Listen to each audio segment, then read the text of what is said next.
Bienvenue pour cette séquence des paroles de la vie éternelle avec Marc Joseph. Aujourd'hui, nous sommes le 20 mars 2025. Et ce jour du 20 mars 2025, je suis heureux de pouvoir te rappeler que ce jour est pour toi un jour de grâce, un jour de bénédiction, parce que tu as la présence de Jésus-Christ qui est en permanence dans ta vie. Je répète encore que Jésus-Christ est le promoteur de la grâce. Jésus-Christ n'a jamais condamné quelqu'un. Jésus-Christ n'est pas un condamnateur, mais c'est celui qui fait grâce à tout le monde. Si Jésus-Christ est dans ta vie, donc chaque jour, chaque instant pour toi est un jour de grâce. Et nous avons le privilège d'entendre Jésus-Christ qui dit à chacun de nous, je suis avec toi tous les jours, jusqu'à la fin du monde. Alors, Jésus-Christ est avec toi, quelles que soient les circonstances que tu dois vivre. Alors, pas de panique, pas de peur, puisque Jésus-Christ est présent dans ta vie en tant que sauveur, en tant que maître, pour te conseiller, pour te diriger, pour faire en sorte que ta vie soit une réussite.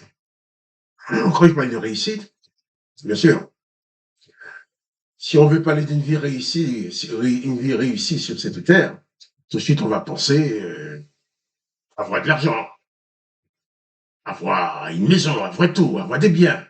On dit, ah oui, il a réussi dans la vie, lui, parce il s'est enrichi.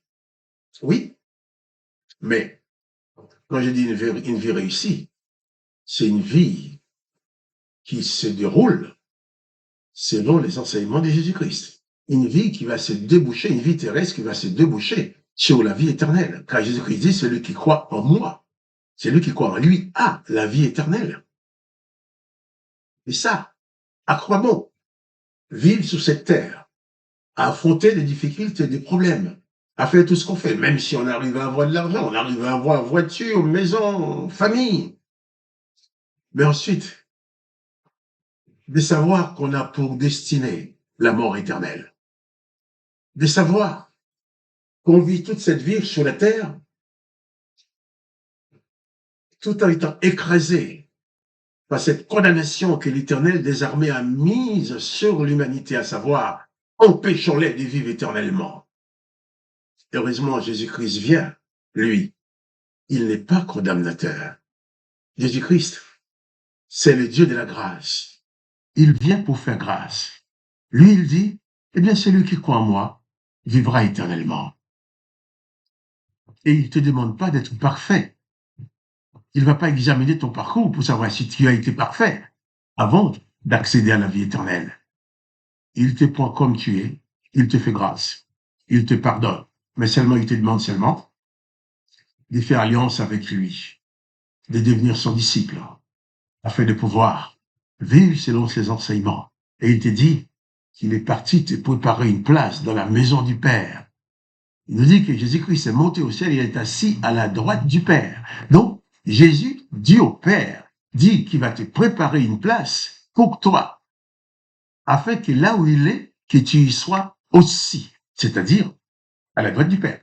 Donc, pas de panique. Réalise seulement que Jésus-Christ est en permanence présent dans ta vie. Et quoi qu'il puisse arriver, fais-lui confiance. Là où tu dis qu'il n'y a pas de solution, de toute façon, tu ne vois aucune façon d'aboutir à une solution. Regarde à Jésus-Christ. Élève ton âme vers lui. Compte sur lui. Il saura agir là où personne ne peut agir. Et il le fera pour toi parce qu'il t'aime. Il veut que tu sois sauvé. Je vais lire un passage dans l'évangile de Matthieu, chapitre 6. Nous étions au verset 18. Là, nous allons lire le verset 19. Hier, nous avons lu le verset 18. Et voilà ce que dit Jésus-Christ. Ne vous amassez pas des trésors sur la terre où la teigne et la houille détruisent et où les voleurs percent et dérobent. Mais amassez-vous des trésors dans le ciel, là où la teigne et la houille ne détruisent point, et où les voleurs ne percent et ni ne dérobent. Il ajoute car là où est ton trésor, là aussi sera ton cœur. Voilà. Jésus-Christ qui, tout à l'heure en parlant, j'ai parlé d'une vie réussie. dans le monde, quand on va dire quelqu'un, oh, il a réussi dans la vie. Oh, lui, il a réussi dans la vie. Parce qu'il a bien travaillé, il a gagné de l'argent, il a des biens, il est bien installé, il ne lui manque de rien. Donc, il a bien réussi. Des fois, il lui manque de rien. Mais il lui manque quand même la vie éternelle. La vie éternelle, ce n'est pas rien. Apparemment, humainement, il ne lui manque de rien. Mais si dans cette vie remplie de biens matériels, ou même de gloire, il n'y a pas Jésus-Christ, il n'y a pas la vie éternelle, il n'y en a pas la paix de Jésus-Christ, eh bien, je dirais, il te manque de tout. C'est-à-dire que tu vis sur la terre, tu peux vivre dans l'opulence, disant, il te manque de rien. Mais quand tu vas quitter cette terre, c'est là il va te manquer de tout. C'est pourquoi Jésus-Christ nous dit de ne pas nous appliquer surtout à amasser des richesses sur la terre. Parce que les richesses, toutes les richesses qu'on peut ramasser sur la terre, ça va se détruire un jour. Si même ces richesses ne sont pas emportées par le déluge, par la tempête, par les voleurs peuvent tout voler. Et tu peux être très riche aujourd'hui, demain tu peux te trouver pauvre. On dit, ah oui, il a bien réussi, hein. Mais malheureusement, voilà ce qui est arrivé, on lui a tout pris. Mais Jésus t'invite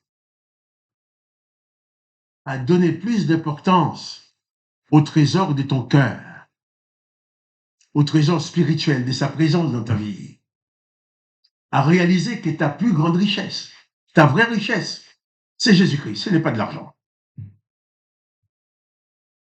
Parce que quand tu auras terminé ton parcours sur la terre, seul Jésus-Christ t'ouvre la porte de la vie éternelle.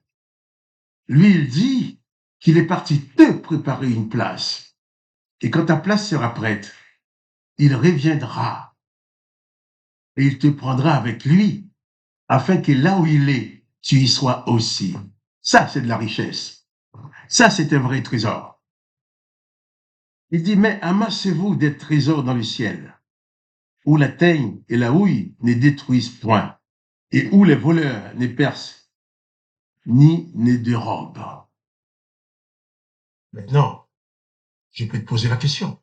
Où est ton cœur? Ah, tu vas me dire, à gauche. Où est ton cœur?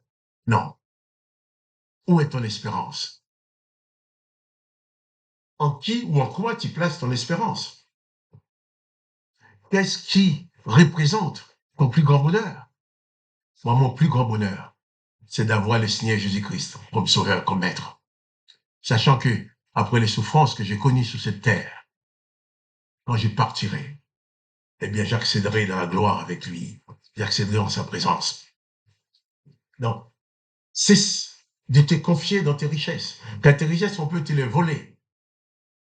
La tempête peut les détruire. Tu vas me dire, oui, monsieur, la tempête, c'est pas grave. J'ai l'assurance. Ah oui, mais tu as une assurance pour tes biens matériels. Tu as une assurance pour ta maison, pour ta voiture, pour tes affaires, pour ton argent. Mais as-tu une assurance pour ton âme?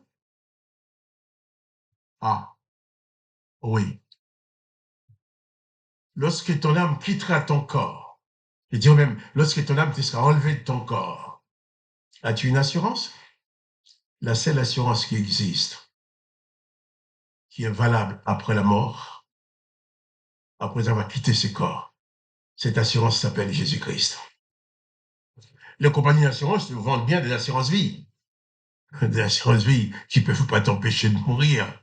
Des assurances vie qui te fait payer toute ta vie, et puis quand tu seras mort, ils donneront quelques centimes à ta famille. Mais ça, c'est pas une assurance vie, c'est une assurance mort. Parce que autant que tu n'es pas un cadavre, les assurances ne te donneront pas un sou. Donc, tu ne profites de rien. L'assurance dont tu as besoin, c'est l'assurance de la vie éternelle que celle de Jésus-Christ te donne. Je reviendrai sur ces points demain, Dieu voulant. En attendant, que le nom de Jésus-Christ soit glorifié, que toi tu sois béni. Et quant à moi, Marc-Joseph, je te dis pas de panique. Jésus-Christ est avec toi. Place ton cœur, ton espoir en lui, ta foi en lui. Et tu auras la vie éternelle. Ce sera ton vrai trésor. Et à demain pour les paroles de la vie éternelle.